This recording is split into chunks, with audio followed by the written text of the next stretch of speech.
ভয়ঙ্কর এক জায়গায় যাইতে চলেছি আমরা। অতি ভয়ঙ্কর এক জায়গা। আমরা এখন যেতে চলেছি সেই ভয়ঙ্কর জায়গা। এটা অতি প্রাচীন একটি জায়গা, যা সবার হৃদয়ে নাম গেঁথে আছে। এখনও রাত্রিবেলা এর সামন দিয়ে যেতে অনেকেই ভয় পায়। এমন একটি জায়গা, ভয়ঙ্কর জায়গা। আমরা সেখানে উপস্থিত হলাম। দেখেন, এটা সেই প্রাচীন দুর্গ। অনেক দিন ধরে সেই দুর্গটি পড়ে আছে। আমরা আগে লোকমুখে শুনতাম এখানে ভয়ঙ্কর দুটি সাপ বসবাস করত। সে সাপ দুটো এই দুর্গটিকে পাহারা দিত।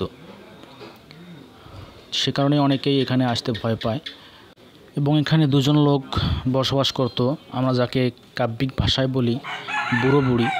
তো এই বুড়ো বুড়ি দুটো এখানে বসবাস করত এবং এই যে দুর্গটি দেখাশোনা করত এবং সাপ যে দুটো ছিল তাদেরও দেখাশোনা করত।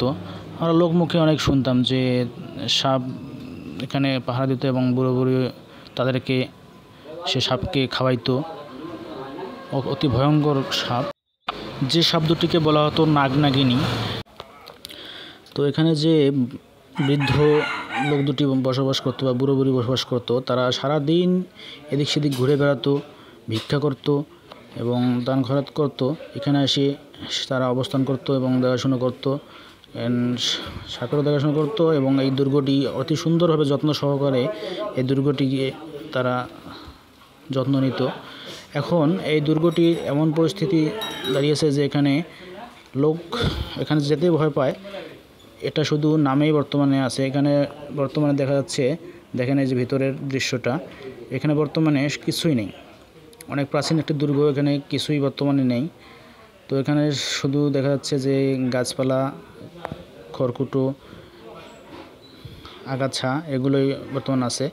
আর দেখা যাচ্ছে এই যে দেখেন, শুধু কয়েকটা মূর্তি আছে, যারা মূর্তি মাঝে মাঝে এখানে মূর্তি পূজা করা হয়।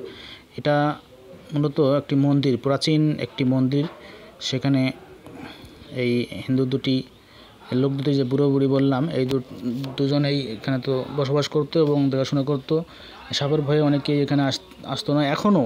এখনও রাত হলেই এর সামন দিয়ে রাস্তা দিয়ে যেতে লোক ভয় পায়, কেন জানি না। এখানে বর্তমানে কিন্তু এই যে সাপের যে কথা বলা হলো, এখানে কিন্তু বর্তমানে সাপ বলতে কিছু নেই।